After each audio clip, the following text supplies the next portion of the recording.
জয়গুরু দয়ালে শ্রীচরণে আমার প্রণাম, আপনাদের আন্তরিক আনন্দিত জয়গুরু।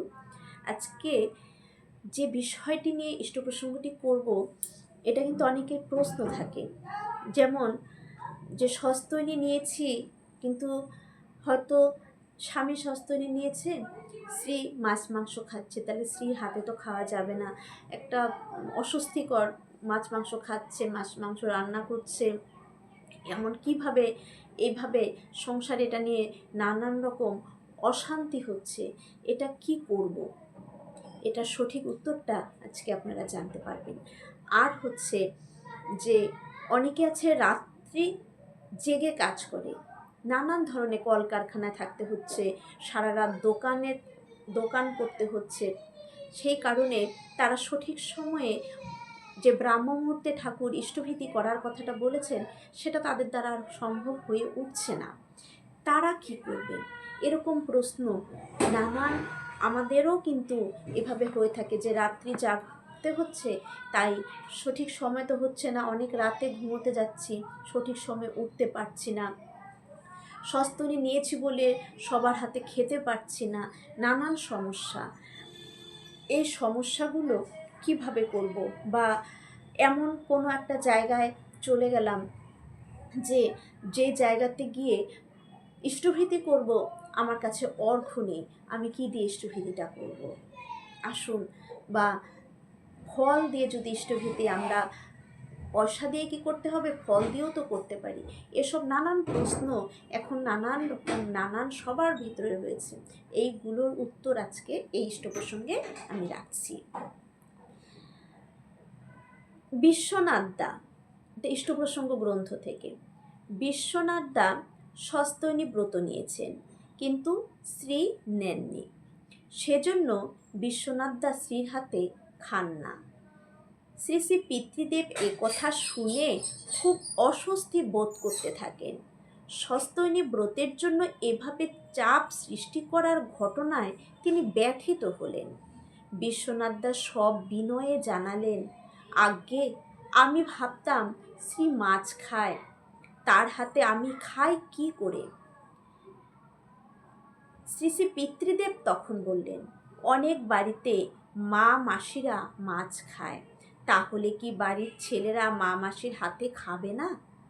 পুকুরের জলে তো মাছ থাকে, সে জল কি তুমি খাবে না? পুকুরের জলেও মাছ থাকে, আগেকার পুকুরের জল এনেও তো মানুষ খেত, তাহলে সেই জলটা খাওয়া হচ্ছে, পুকুরে মাছ থাকছে, সেই জলে আমরা স্নান করছি, অনেক জায়গায় পুকুরে স্নান করছে, তাহলে কি সেই জলটা খারাপ হয়ে গেল? তা নয় তো। তাই সস্তনী নিয়েছি বলে, আমি একজনের স্বামী সস্তনী নিয়েছে, স্ত্রী মাছ মাংস খাচ্ছে, সে স্ত্রীর হাতে সে অনায়াসে খেতে পারে। আমার মা, যেমন আমি সস্তনী নিয়েছি, আমি নিরামিষ খাই, কিন্তু আমার মা, আমার বাড়ির বৌদি, আমার শাশুড়ি মা, আমার যা রয়েছে, তারা আমিষ খাচ্ছে, কিন্তু তাদের হাতে, যেমন আমার মা শাশুড়ি মার হাতে তো আমি খাচ্ছি, আমার বৌদির হাতে তো আমি খাচ্ছি গেলে, কারণ তারা খুব নিষ্ঠা সহকারে, ভক্তিভাবে আমাদের রান্নাগুলো খুব নিষ্ঠা সহকারে করে দেয়।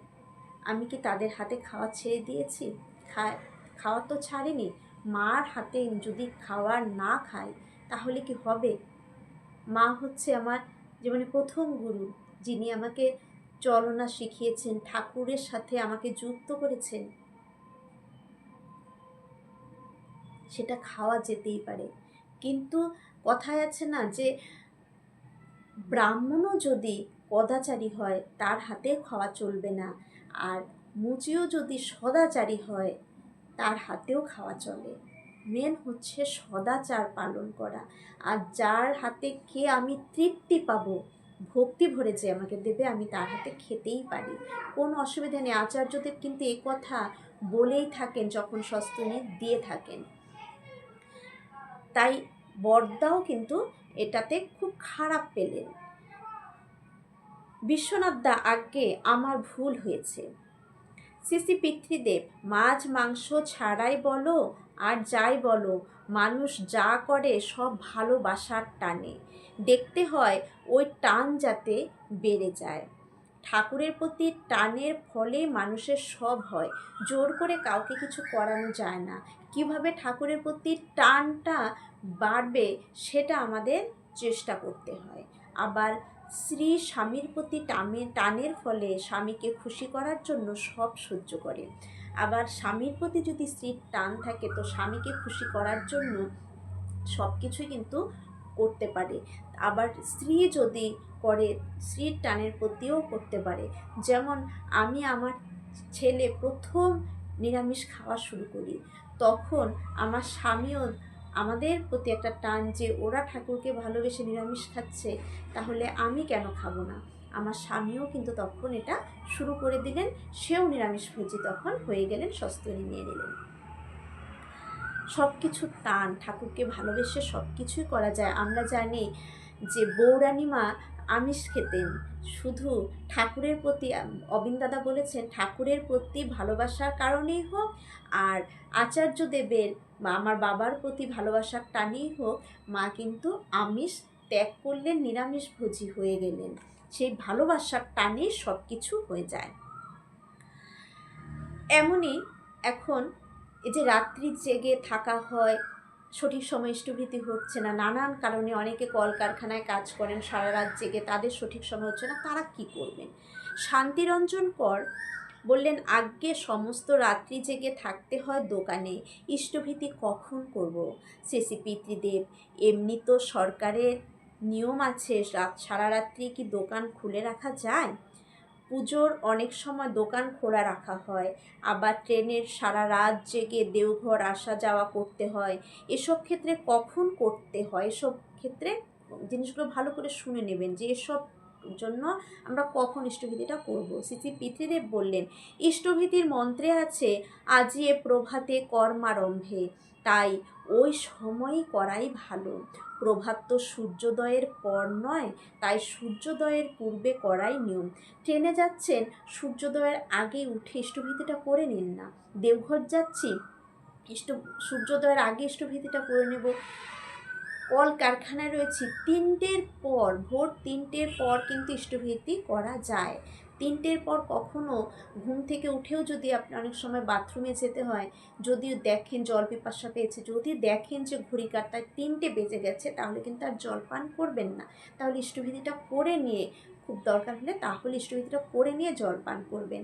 ট্রেনে যাচ্ছি বা ট্রেন থেকে এখন নামার পর আরেকটা গাড়ি ধরবো, দেখা যাচ্ছে যে 3টে 4টে বেজে গেছে বা 4টে বেজে গেছে, আরেকটা বাসে বা ট্রেনে গাড়িতে উঠবো সেই জায়গায় গন্তব্যে পৌঁছানোর জন্য, সেখানে যেতে যেতে হয়তো 6টা 7টা বেজে যাবে, সূর্য উঠে যাবে।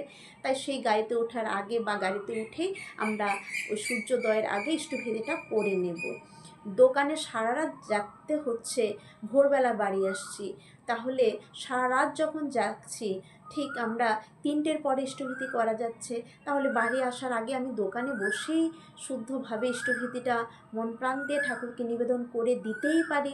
কলকারখানা রাত জেগে বাড়িতে আসছি, যদি 3টের পরে আসি, 3টের পরে আসলে আমরা ইষ্টভীতিটা করে নিয়ে শুতে যেতে পারছি। যদি দেখা যাচ্ছে 2:30টায় আসছি, হাত পা ধুয়ে পরিষ্কার হয়ে বিছানায় উঠতেও তো একটু সময় হয়, 3টে বাজুক না, একটু ঠাকুরের জন্য কি একটু অপেক্ষা আমরা করতে পারবো না? ঠাকুরকে ভালোবাসলে আমরা কিন্তু তার জন্য সব করতে পারি, সবই করতে পারি। একটু সময় অপেক্ষা করে ইষ্টভীতিটা করে নিয়ে তারপর শোবো বা শুয়ে পড়ছি, ঠিক আছে। তবু ঠাকুর এটাও, আচ্ছা, বড়দা এটাও বলেছেন, যদি কেউ একান্ত কোনোভাবে এটা না মেনে নেয় যে না পারবো না, আমি ওই অপেক্ষা করতে পারবো না, আমি শুয়েই পড়বো, পরে ইষ্টভীতি করব, বড়দা বলেছেন তবুও হবে। না করার থেকে ওই করাটাও অনেক ভালো। ওই করতে করতেই একদিন যখন ঠাকুরের প্রতি প্রবল টান গজিয়ে যাবে, তাকে ভালোবাসাটা গভীর হয়ে যাবে, সেদিন এইগুলো তারা সঠিক করে নেবে। যেমন আমি আমার কথাই বলছি, আমি তার প্রথম থেকে সঠিক ছিলাম না, নিজেও আমি সূর্যোদয়ের পরে ইষ্টভীতি করতাম, কিন্তু এখন এমনই একটা টান হয়েছে যে ভালো লাগে না, না ঠাকুর এসে দাঁড়িয়ে আছে আমার দ্বারে, আমি ইষ্টভীতি করব না যথাসময়, ঠিক তার প্রতি টানে কিন্তু উঠে পড়ছি, উঠে নাম ধ্যান ইষ্টভীতি যথাসময় করছি। আবার আমাদের মায়েদের কিছু করণীয় আছে। ঘুম থেকে সূর্যোদয়ের আগে উঠে যে কর্মগুলো করলে আমাদের সংসার খুব সুন্দর হয়ে ওঠে, আর্থিক দিক থেকে বলুন, সুখ শান্তির দিক থেকে বলুন, সব কিছুর দিক থেকেই মানে এতটা সুন্দর হয় পরিবারটা, এতটা সুন্দর জীবনযাপন করা যায় যে কি বলবো। সেই করণীয়গুলো যদি আপনারা জানতে চান, সেই ভিডিওটাও আমি করে দিতে পারি। সেইগুলো, কারণ এগুলো কিন্তু মানে কথা শুনে নয়, এগুলো প্র্যাকটিক্যাল। আমি আমার জীবনের প্র্যাকটিক্যাল দিয়ে আমি এগুলো বলতে পারি যে কতটা সুন্দর হয়ে ওঠে জীবনটা, কতটা সচ্ছলতা, কতটা উন্নতি হতে থাকে আপনি সব দিক দিয়ে, মানসিক, শারীরিক এবং আধ্যাত্মিক এবং আর্থিক সব কিছু দিক থেকেই উন্নত উন্নত উন্নত হতেই থাকে। এতটা সুন্দর হয়। শুধু ওই ব্রাহ্মমুহূর্ত ওঠার পরে কিছু করণীয় থাকে, সেই করাগুলোর মধ্য দিয়ে। তাই এইভাবে আমরা কিন্তু ইষ্টভীতিগুলো, যারা রাত যাচ্ছি, অনেক প্রবলেম, এইভাবে আমরা করে নিতে পারি। আবার অনেকে বললেন যে হ্যাঁ ঠিক আছে, আগে অনেকের কাছে পয়সা না থাকায় ফল দিয়ে ইষ্টভীতি করে, এরকম করা কি ঠিক? হ্যাঁ, অনেকে আবার এটা বলে থাকে অমুক জায়গায় গিয়েছি, অর্ঘ্য ছিল না, যে অর্ঘ্য দিয়ে ইষ্টভীতি করি সেই অর্ঘ্যটা ছিল না, কী দিয়ে ইষ্টভীতি অমুক জায়গায় ঘুরতে গেছি। তবে এখানে আমি একটা কথা বলে দিচ্ছি, যেখানে ঘুরতে যান, যেখানে যান না কেন, যে ইষ্টভীতির অর্ঘ্যের যে আমাদের কৌটোটা আছে, সেটা কিন্তু নিতে কখনোই ভুলবেন না। সেটা আগে আপনারা ব্যাগে ঢোকাবেন, কারণ আগে ঠাকুরকে বাদ দিয়ে আগে অন্য কিছু নয়। ঠাকুরই আমাদের শুরু থেকে, ঘুম ভাঙার পর থেকে ঠাকুরই জীবনের সব, তাকে বাদ দিয়ে নয়, তার জিনিসকে বাদ দিয়ে কোথাও কখনো যাবেন না। যে ইষ্টভীতি করতে হবে আমাকে, সেই জিনিস অর্ঘ্যগুলো যেন আমরা নিয়ে যাই সাথে করে, কারণ আমার সকালে আগে আমার প্রভুকে দিতেই হবে। এ না দিলে আমার স্বস্তি নেই, তৃপ্তি নেই জীবনে। এমন মনের ভিতরে মানে তার প্রতি এমন টান গজাতে হবে, এবং এটা করুন, এটা কোনো কিছু ক্ষতি কারো হবে না। যারা এই জিনিসগুলোতে অলসতা, কোথাও ঘুরতে গেছি সেই দুদিন ইষ্টভীতি বন্ধ, কারণ অর্ঘ্য নিয়ে যায়নি, অর্ঘ্য নেই, কী দিয়ে করব, যে অর্ঘ্য দিয়ে করি সেটা নেই। তাই এটা কেউ কখনো ভুলবেন না। এটা অবশ্যই, ওটা কিন্তু একটা ভালো একটা ব্যাগের সুন্দর একটা জায়গায় ওটাকে নিয়ে যাবেন। ইষ্টভীতির যে অর্ঘ্যটা, সেই কৌটোগুলো কিন্তু নিয়ে যাবেন, নিয়ে গিয়ে একটা আলাদা কৌটো করে নিয়ে গেলেন দুদিনের জন্য, সেখানে গিয়ে সেটা করে নিলেন, এটা করবেনই। আর যদি দেখা গেল কোনোভাবেই হলো না, সেখানেও বলেছেন যে কি করা, যে ফল দিয়ে ফল দিয়ে কী রকম, ফল দিয়ে রেখে পরে তা মূল্য দেওয়া। তখন সিসিপিটিতে যে সময় ফল দিয়ে কীরকম বলছে, ফল দিয়ে করলাম, পরে ফলের মূল্যটা দিয়ে দিলাম, তার মানে পরে পয়সা দেবে।